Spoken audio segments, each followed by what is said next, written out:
Now we're going to move on to making another batch of wax melts. I'm going to do it quicker now. I'm going to still show you all the steps, but I'm going to just do it in more of a fast pace so you can see me do the whole process again, so that you feel more confident that you know what you're doing when you go to make your own wax melts. And then we'll work with some different colors and dyes and things like that to show you how to get different effects on your melts. Let's go through this whole process again to make the next batch of melts. Turn your scale on, add your beaker, tare the weight, get your fragrance. In case you're wondering, this time I'm going to be using Thai lime and mango, just to keep something. You see how the scale is not tearing? Because like when I push it, it's moving because it's just the paper. So a trick is just to hold down one side of the scale and just tear it like that. There we go. Okay, got our fragrance. I'm going to making just a slightly bigger batch this time. Let's see how much fragrance oil is in here.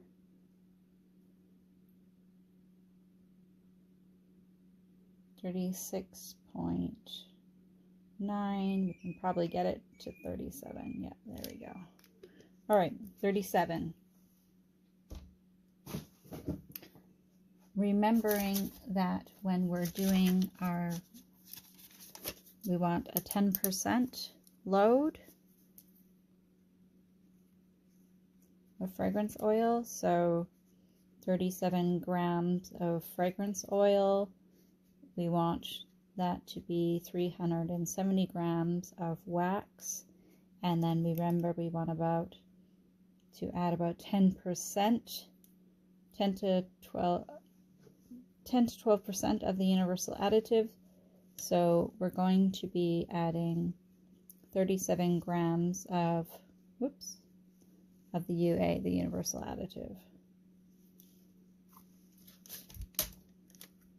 So turning our scale off, putting that one aside, getting our larger scale now, and our jug on top, our scale on, making sure it's tared, adding our universal additive, and then adding our soy wax, tearing in between each wax, and now adding our 370 grams of wax.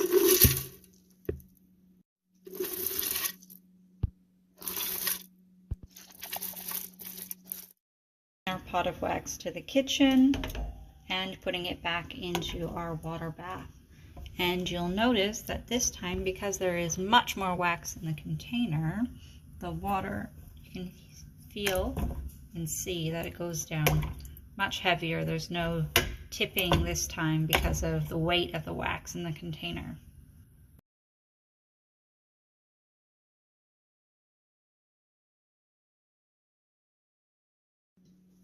Okay, our wax is melted now. It's at 84, which is perfect. Now remember the last batch of wax that we did. We used about 127 grams of wax,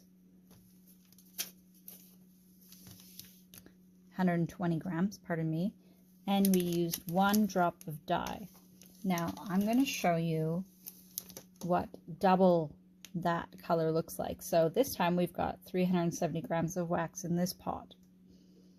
So if I was going to do approximately the same, it would be 3 drops. But because I want to double this, I am going to use 6 drops of of the dye now into the pot to show you what double the color looks like. So I'm going to use my tissue to open my dye bottle up, and I'm going to drop 6 drops of dye into the pot.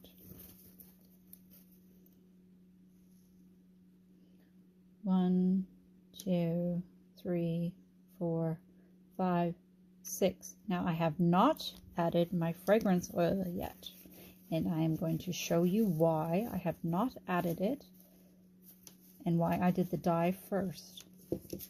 Here is my beaker of my measured fragrance oil, and watch very carefully right there at that drop of dye. I'm going to tilt the pot up.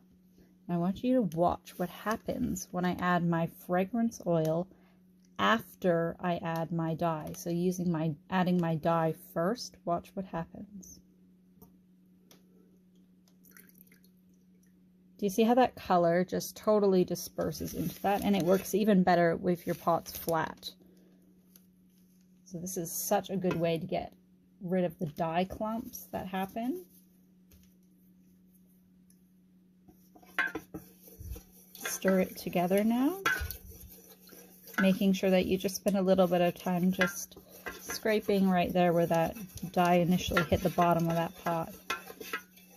Look at that.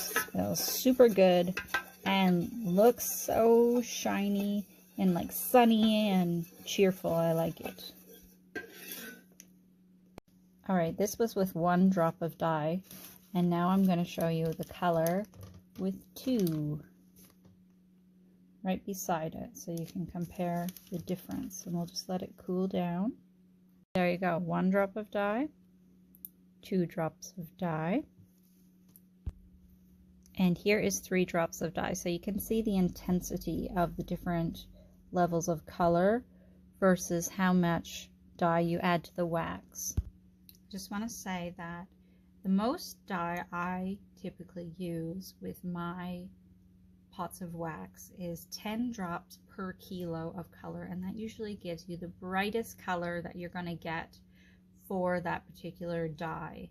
So if you go more than that, the problem you're going to have is you're going to get too much dye to wax ratio, and you'll really have to watch what it does. So this is just my recommendation, is 10 drops for 1 kilo of wax. So if you're going to calculate that, it's about 1 drop per 100 grams of wax. But you can see here that if you want a more intense color of yellow, you can just add a few more, but just watch your wax to make sure that it's performing the way that you really want it to, and that you're not going to get a dye overload.